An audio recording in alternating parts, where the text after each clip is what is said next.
It was a beautiful summer day with lovely weather, perfect for a day at the beach to play with friends. Everyone had been a big fan of that idea and decided to do just that for today's activity. Wow, it is so beautiful out here. Sophia, a mostly humanoid blonde tiger girl hybrid of the beast folk race with fitting ears, feline eyes, and a tail, was looking at the scenery before her.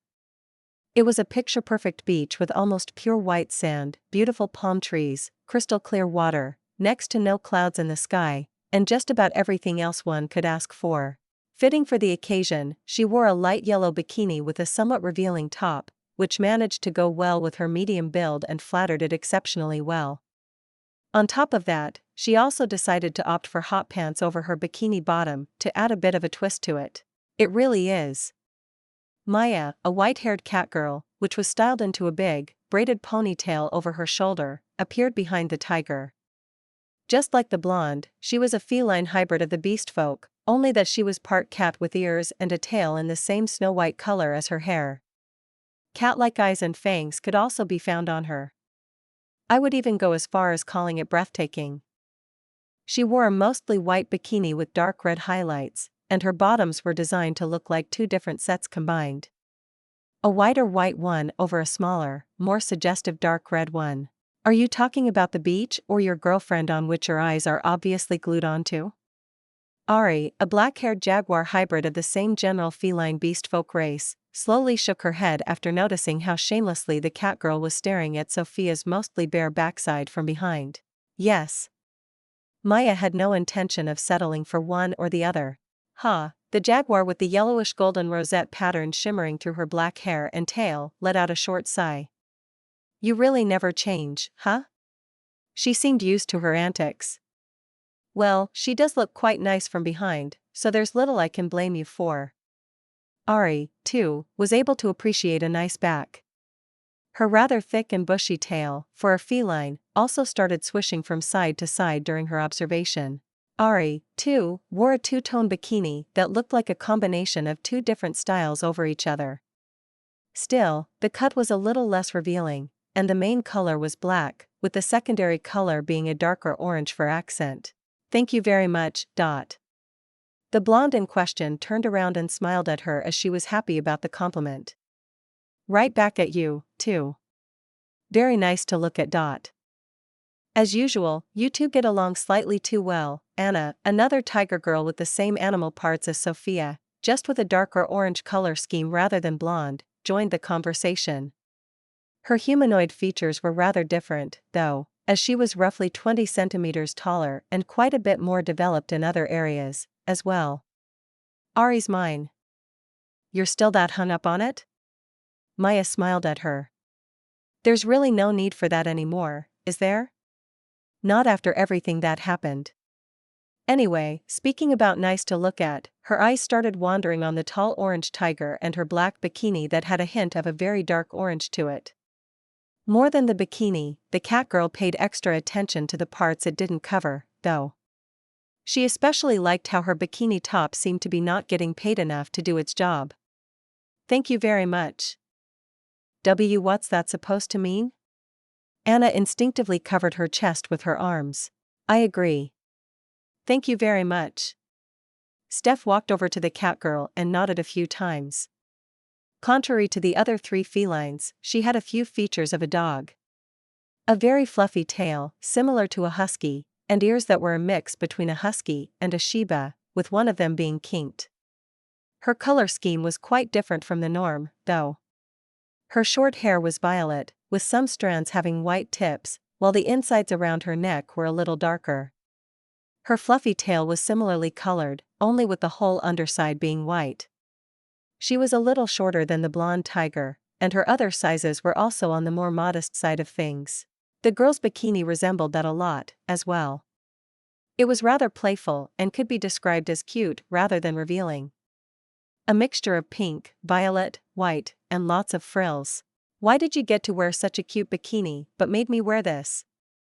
Another girl joined their conversation. Chloe, a fox girl with long and curly pink hair, looked at the dog with a slight blush on her cheeks. Her hair wasn't the only fluffy part of her, though. Together with her long and pointy fox ears, a massive and extremely fluffy tail came out of her back, which actually seemed to be bigger than the actual girl attached to it. Just like the dog girl, she also had odd eyes, one being pink again and the other having a light violet hue. I mean, look. She pointed at her rather skimpy bikini top. She was the shortest one out of the bunch, but she was far from the smallest and only narrowly beaten by the tall tiger. Her bikini was colored mostly pink and white and had many frilly applications, but it was much more revealing. Especially her top covered only the very basics that needed to be. Okay. Listening to her demand, everyone did just that and focused their gazes on the fox girl's chest. Hey. Just like Anna before, Chloe quickly covered her breasts with her arms. Seriously, why did you make me wear something like this when you don't do the same? Well, Steph looked down at herself. I'm not compatible with a top with a cut like that. Also, as your girlfriend, it makes me very happy to be able to see you looking like this. Ugh. The fox girl hung her head. So unfair. I chose this bikini for you because you look adorable in it, but it seems like I had the wrong priorities. She regretted her decision. Hee hee. Those girls are as tight as ever, aren't they? A little further away from the six, Mira was watching them with a smile on her lips. Similar to Chloe, she also had some fox animal parts attached to her humanoid body.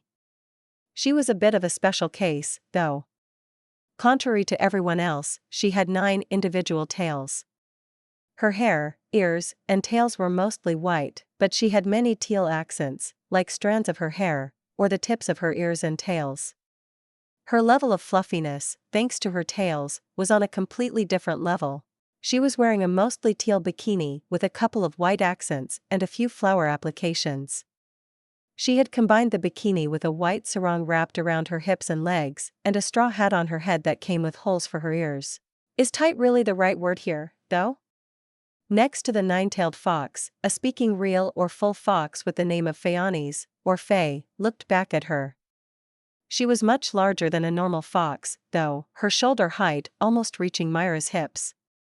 She, too, was mostly white, but her accents, like the tip of her ears and tail, or some sprinkles in her fur, were red.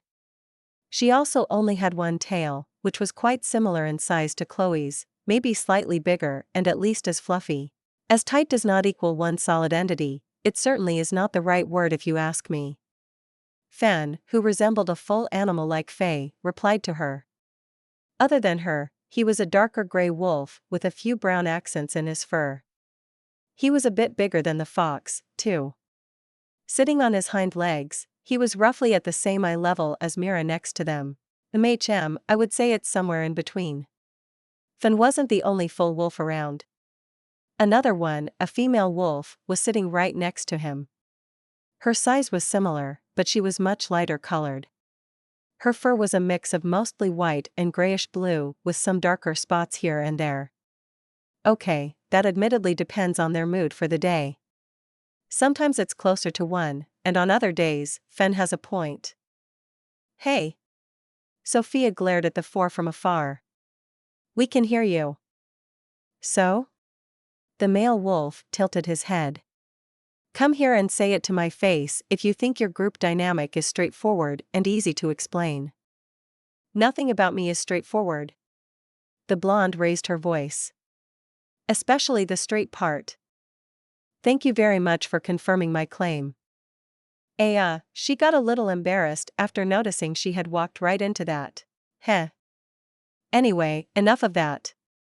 Sophia decided that she wanted to change the topic. We're at the beach. Beach, I say. Let's play. Yay.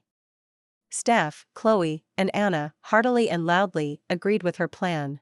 That's a great idea. Though sounding slightly less enthusiastic than the other three, Maya and Ari also were a fan of it. Mira, Faye, and the wolves weren't that interested in playing, so they decided to just get comfortable by sitting on the sand while watching the girls enjoy themselves. The six went all out, though. They ran around a lot because everyone had way too much energy. Played around with a beach ball, which Steph, the dog girl, really enjoyed, and the group even had a contest on who could build the most impressive sandcastle. The competition quickly turned into something else, though. Rather than using their hands and a few tools, some of the girls quickly started using their magic and ended up creating actual castles by controlling the sand directly. It got so out of hand that Phaonis had to jump in between to stop the worst of them from terraforming the entire beach. They had way too much energy, after all.